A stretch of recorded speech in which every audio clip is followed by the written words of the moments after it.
Ano ang ginagawa ng banal na espiritu? Malinaw sa Biblia na ang banal na espiritu ay aktibo sa ating mundo. Ang aklat ng mga gawa na kung minsan ay may mas mahabang pamagat na ang gawa ng mga apostol ay maaaring kasing tumpak na tawaging ang gawa ng banal na espiritu sa pamagitan ng mga apostol. Pagkatapos ng panahon ng mga apostol, nagkaroon ng ilang mga pagbabago. Halimbawa, ang espiritu ay hindi nagbibigay ng karagdagang inspirasyon sa kasulatan, ngunit patuloy niyang ginagawa ang kanyang gawain sa mundo. Una, ang banal na espiritu ay gumagawa ng maraming bagay sa buhay ng mga mananampalataya. Siya ang katulong ng mga mananampalataya. Juan 14:26. Siya ay nananahan sa mga mananampalataya at tinatakan sila hanggang sa araw ng pagtubos.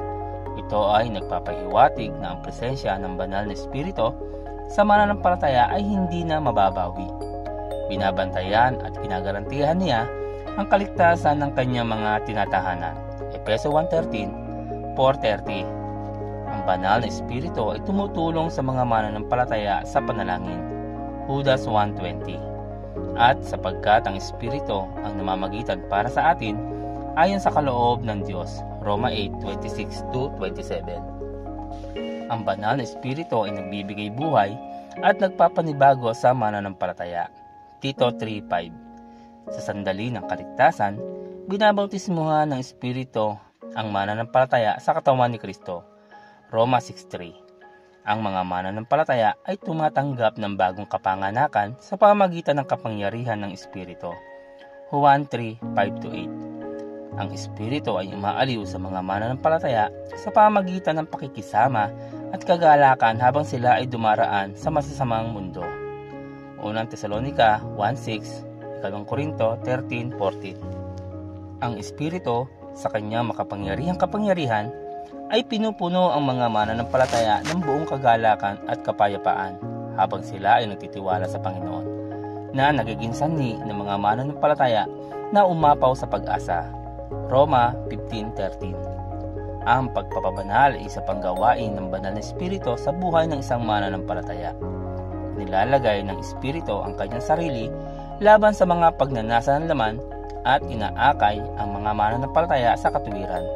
Galatia 5:16-18. Ang mga gawa ng laman ay nagiging hindi gaanong nakikita at ang bunga ng espiritu ay nagiging mas maliwanag. Galatia 5:19-26. Ang mga mananampalataya ay inutusan na mapuspos ng espiritu. Efeso 5:18. Ang ibig sabihin ay dapat nilang ibigay ang kanilang sarili sa ganap na kontrol ng espiritu. Ang Espiritu Santo ay nagbibigay din ng regalo. May iba't ibang uri ng mga kaloob, ngunit iisang espiritu ang namamahagi ng mga ito. Unang Korinto 12:4. Ang mga espiritual na kaloob na taglay ng mga mananampalataya ay ibinibigay ng banal na espiritu ayon sa kanyang pagpapasiya sa kanyang karunungan. Talata 11. Ang banal na espiritu ay gumagawa din sa mga hindi mananampalataya.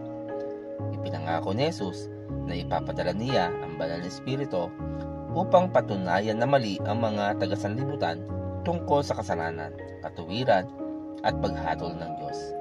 Juan 16:8. Ang espiritu ay nagpapatotoo tungkol kay Kristo. Juan 15:26. Na itinuturo ang mga tao sa Panginoon. Sa kasalukuyan, pinipigilan din ng banal na espiritu ang kasalanan at nilalabanan ang lihim na kapangyarihan ng suwaid sa mundo. Pinipigilan ng pagkilos na ito ang pagbangon ng Antikristo. 2 Tesalonica 2:6-10.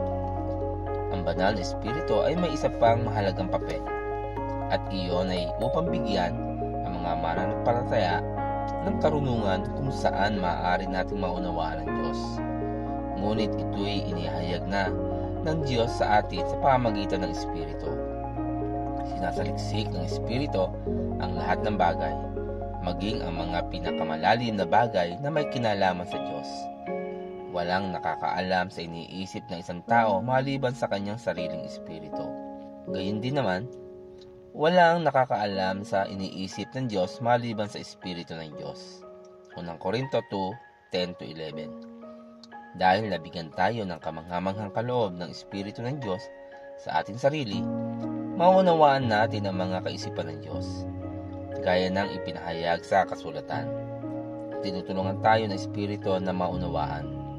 Ito ay karunungan mula sa Diyos, sa halip na karunungan mula sa tao. Hindi kailanman mapapalitan ng kaalaman ng tao ang pagtuturo ng banal na Espiritu. Unang Korinto 2:12-13.